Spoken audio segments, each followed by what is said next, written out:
What if the person you trusted the most blamed you for something that was never your fault? What if you lost your marriage, your respect, and your identity just because of a lie? This is the story of a woman who was told she could never become a mother, who was abandoned, judged, and left alone, but years later. The truth came out in the most unexpected way when the man who broke her saw her standing with her children. My name is Elisa, I'm 30 years old, and this is my story. There was a time when I truly believed in love, not just any kind of love, but the genuine kind, the kind that feels secure, the kind that stays. I was married once. His name was Samuel. In the beginning, everything seemed perfect. He was gentle, he cared deeply for me. He would often say, "Elisa, you are my entire world." I believed every word, I trusted him completely. After knowing each other for a year, we got married. It was a simple ceremony, nothing luxurious, but I was happy, truly happy. The first year of our marriage was wonderful. We laughed together, cooked meals side by side, and spent long nights talking. We shared dreams about our future, especially about having children. Samuel loved that topic. He would say, "I want a big family, a son, maybe a daughter too." I would smile and reply, "Inshallah."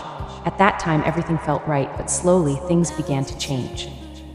After 1 year of marriage, we started trying to have a baby. In the beginning, we were hopeful. We thought it would happen quickly, but months went by, then a year, nothing happened. Samuel began to change. At first, he became quiet, then distant. One night, he asked, "Why isn't this happening?" "I don't know," I replied softly. "We went to see a doctor.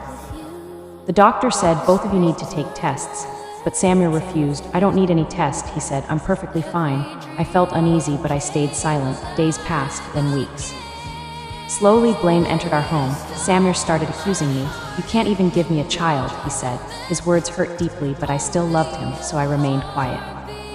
I tried everything: medication, doctor visits, prayers, but Samuel never tried to understand. He became cold, angry, impatient. Sometimes he shouted. Sometimes he said things that shattered me. One night he said something I could never forget. "I made a mistake marrying you." Those words stayed in my heart forever. I wanted to speak.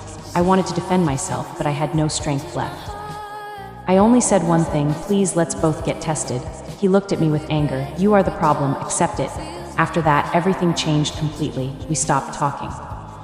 We stopped laughing, we stopped being close. I felt alone even when he was beside me. After 3 years of marriage, he divorced me just like that. No real discussion, no respect, no care. I left quietly. No one asked for my side of the story. No one listened. People only said one thing: she couldn't give him a child. Those words followed me everywhere, so I made a decision. I left the city. I wanted a new life, a life without judgment, without pain. The new city felt different. Quiet, strange, unfamiliar. The first few months were very difficult. I lived alone. I cried at night. I questioned everything. Was it really my fault? That question stayed with me, but slowly I began to rebuild my life. I found a job at a small company. It wasn't much, but it was a start. I worked hard, very hard. Step by step, I grew stronger. Then one day I met someone. His name was Hamza. He worked at the same company. He was calm, kind, and respectful. He didn't talk much, but when he did, his words felt sincere. We became friends. He never asked about my past. He never judged me. One day during lunch, he asked, "Are you happy?" That question surprised me. No one had asked me that in a long time. "I'm trying," I replied. He smiled and said, "Sometimes trying is enough." That moment stayed with me. We started talking more. Slowly, I began to trust again. Months passed. Then one day, he said something unexpected. "Elisa, I want to marry you." I was shocked. I was scared. So I told him everything about my past, about Samuel, about not having children. I expected him to walk away, but he didn't. He listened quietly. Then he said something that changed my life. "I don't need a perfect life. I just need a real partner." Tears filled my eyes. For the first time, I felt accepted. We got married. And this time it felt different, peaceful, calm, real. There was no pressure, no fear, only respect. Months passed, then a year. And then something unexpected happened. I got pregnant. I couldn't believe it. I went to the doctor again and again. Each time the answer was the same: "Yes, you're going to be a mother." I cried.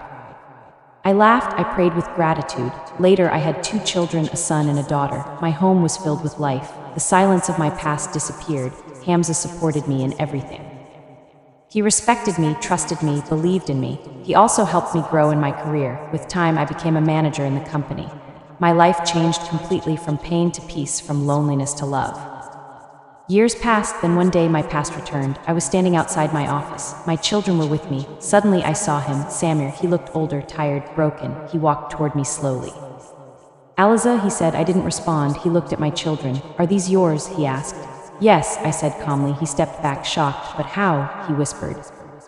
I looked into his eyes and said, the problem was never me. Silence. His face changed. My second marriage, he said slowly. We still don't have children. Everything became clear.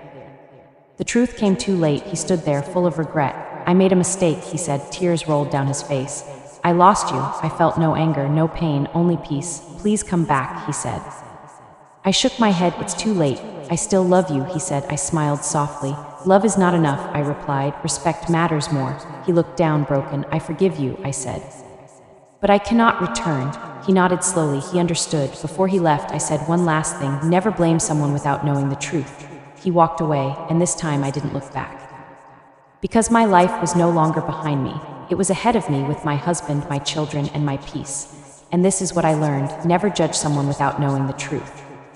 And never lose a good person, because one day you may realize their value when it's too late. Thanks for watching our video. Please like and subscribe our channel Midnight Story Vault if you like this video.